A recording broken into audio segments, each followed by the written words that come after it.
رسول اللہ صلی اللہ علیہ وسلم کی وفات کے بعد ایک دفعہ حضرت عمر رضی اللہ تعالیٰ عنہ حضرت طلحہ رضی اللہ تعالیٰ عنہ کے پاس سے گزرے تو فرمایا، آپ کیوں پریشان ہیں؟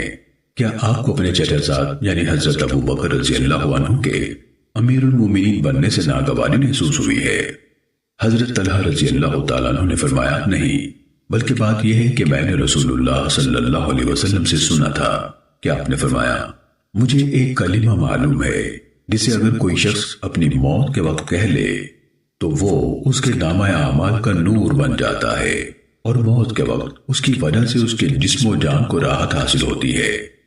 افسوس اس بات کا ہے کہ میں رسول اللہ صلی اللہ علیہ وسلم کی وفات تک آپ سے وہ کلمہ دریافت نہ کر سکا۔ حضرت عمر رضی اللہ تعالیٰ عنہ نے فرمایا، مجھے وہ کلمہ معلوم ہے، یہ وہی ہے جسے کہنے کا آپ نے اپنے چچا یعنی ابو طالب کو اس کی موت کے وقت فرمایا تھا۔ اگر نبی صلی اللہ علیہ وسلم کو علم ہوتا کہ کوئی اور کلمہ اس کے لیے نجات کا زیادہ سبب بن سکتا ہے تو آپ اسے وہی یعنی کوئی اور کلمہ پڑھنے کا حکم دیتے۔